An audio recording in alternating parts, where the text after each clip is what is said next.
beginning, we're going to give you the Tate update. And just for everybody, because I've been bombarded, swamped with messages about what's going to be happening here. So we spent, we have around 12 hours of footage of content.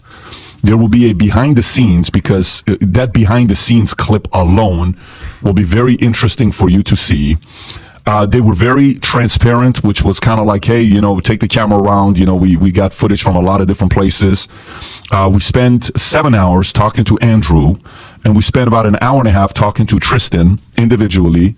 The topics and issues that was discussed was very deep, from BBC to Romania to the arrest to what it was like to be in jail, the experience in jail, the dungeon, what things they learned while they were in there, moments of not having access to your phone for 92 days, how that messes with you, personal life, kids, finance. What did they do? Did they take everything? Is there money there? Do they have any money left? Did they take this? Did they take that? Anyways, we talked about everything. Now, while we did the interview, this is one thing everybody needs to know. By the way, if you're watching this, if you want to be one of the first to get the update on this, text the word Tate to 310-340-1132. Once again, text the word Tate. Rob, if you can put this in the chat as well.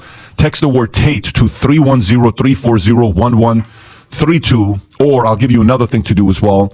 Kai, if you can send a link to Rob to put in the description for people that are not in America internationally to be the first to get the email as well. Rob, please text Kai to text you the proper link.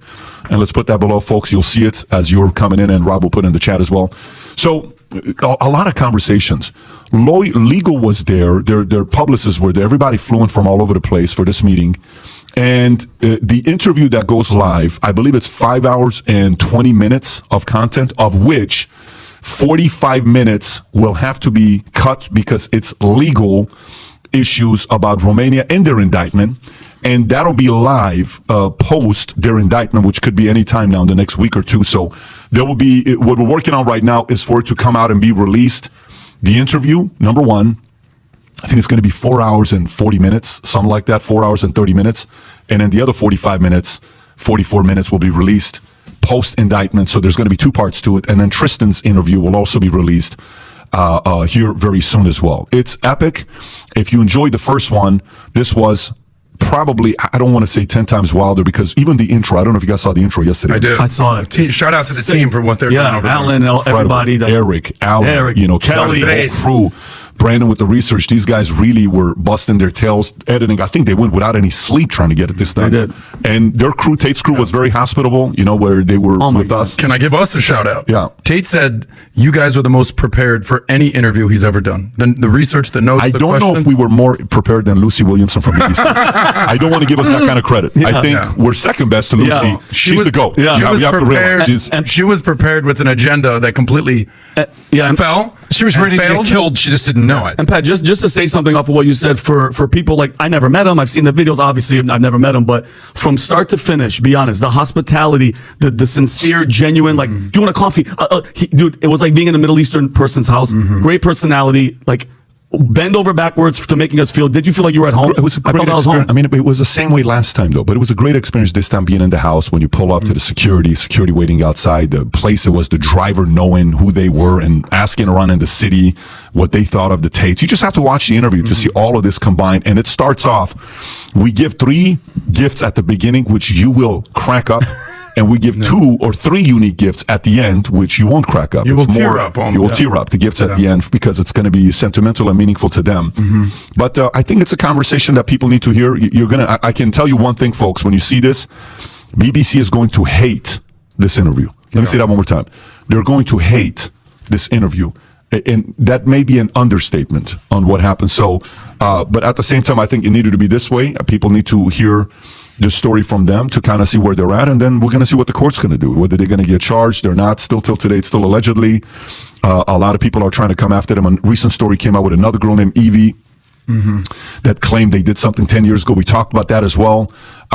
Anyways, if you're following the Tate story, you're not only not going to want to miss this one. I remember the first one was 5 hours. People are like, who the hell is going to watch a 5-hour thing? And it was common consensus I got wherever I went. and whatever DMs and emails and messages that came in, I sat there expecting to just watch the first 30 minutes. I ended up finishing the whole thing on one sit down. And you're going to see a lot of people are going to be doing that. So stay tuned for that. It's going to be epic. Can I add to this? Yeah. If we're going to talk about this. Yeah. I wrote down 3 things that I took from this in general. The big overdrop that I would say is I would argue that Tate, whether you love him, you hate him, appreciate him, disrespect, whatever, I would argue that he is inarguably the greatest communicator living today. I agree. The ability to understand what he's talking about, but also relate to everyday people is fascinating. And we actually had that conversation about, I said, you see, you have all these belts on your wall about being a 4-time kickbox champion. I said, I would argue that your linguistic skills and your wordsmith ability is better than your kickboxing ability. He goes, I wouldn't deny that. But here are the 3 biggest takeaways. And you touched on number 1. I would say the hospitality was actually genuinely impressive from Tristan, Andrew, his team, the ladies, everyone there. Very impressive with that. Absolute gentleman, even when the cameras were off. So you can't fake this. This is not a facade. Number 2, which I totally appreciate, and I've looked into this, was the adaptability. He referenced Darwin. He said it's not the biggest or the strongest or most intelligent that survives. It's the people who are the most adaptable, or the animals that are most adaptable. He talked about being in a yacht one week, being on a private jet, and then being in a jail cell. And he's like, I'm totally comfortable with this. Adaptability is absolutely amazing. And then, ironically, the reverse to the adaptability are your values and principles, that he is locked in on certain things that he believes, and they are unwavering, which is very impressive to me. And that he takes full accountability for everything that happened. And speaking of values and principles, the work ethic, the stoicism, the brotherhood, the finances, the mental wellness, the not believing in depression, just being an absolute top G. We had a great time. I'm excited for people to see it. And thank you, PBD, for everything. Yeah, it was great. It was a great experience. So stay tuned, guys, when it comes out again. Text the word Tate to 310-340-1132, or put the link below as well. Rob, did you put it below for folks to get the email as well? Yeah, Kai's working on it right now. PBD, one question for you. What are the chances that you change your diet to eating once a day? No. Only drinking coffee, 10 to 12 coffees, and cigars. That's it. That's all. 12 to 15 cups of coffee and 3 cigars a day, and only eat once a day. Yeah, you know what would happen if I had 1 cup of coffee? I mean, it's just let alone. Honestly, if I had 12 to 15 cups of coffee, my heart would stop. You wouldn't work here. It'd be a very different The environment. only person that does more coffee and cigars a day is the new proud papa, Mario Aguilar.